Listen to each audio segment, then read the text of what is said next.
Hi guys, PJ here. Today we are working on something completely different, our normal field being the cars and electronics of them.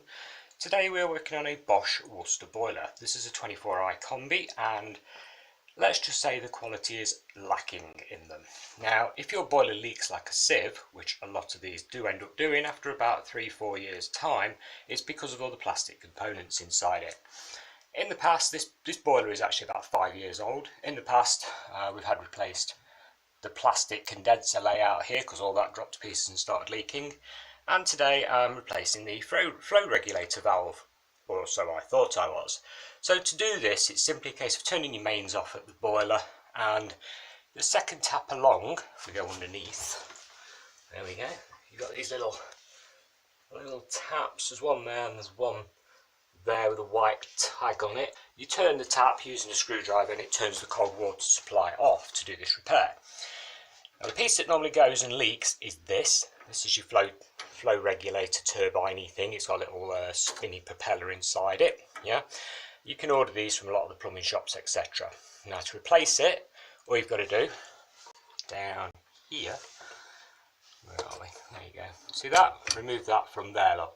Yeah, so just basically get your spanner on it, undo it. It's got a fibre washer in it, so be careful you don't lose that. You may want to put some buckets under your boiler, although you've probably got some under it anyway from it pissing water out everywhere. Not too bad if it's on the ground floor, but obviously if you're high up, if you're upstairs, it's going to destroy your ceilings, etc., which is exactly what's happened with this one. So anyway, undo that connector. The copper pipe comes loose. Yeah, the copper pipe basically normally goes round like that. These are a push fit, so basically what you do is pull them and it will come off. You can pull that off there now, so I could literally pull that off, take it off and replace it. It's got an electrical connector on the end. Electrical connector goes to here. Okay. However, this particular one, the next part along, which is a regulator valve, so this pushes onto another plastic part inside there. I'll show you. So this part that I've just shown you pushes onto here, and this is one unit, although it's not anymore, because as you can see, this threaded knuckle has completely and utterly eroded away, snapped. So you would order a new one of these. Now the part number to these is very tiny. I'll just find it on camera for you.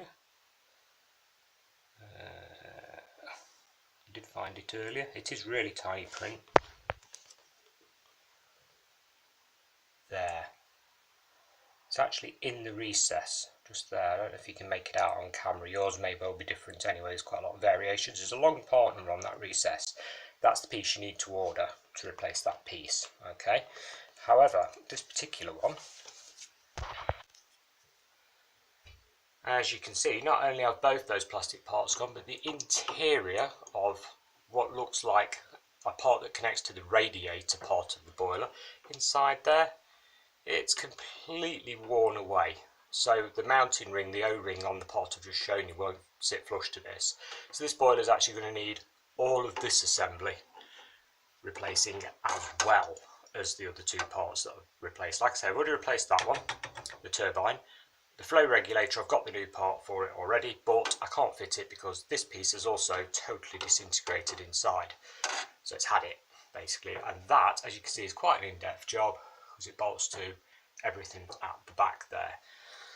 Now that will be a video for another time, but if you've got a leaky Worcester Bosch boiler and it's coming from the right hand side of it, this little chap here, or the little bit I've just shown you in pieces, will be the culprit 9 out of 10 times. They're not nicknamed the watering can for nothing. So yeah, good luck with your DIY repair. Obviously to do it, I mean, if you're going to just replace this piece, spray your O-rings with some WD-40 or a bit of silicone grease to make them slip on either, because they can be really stubborn.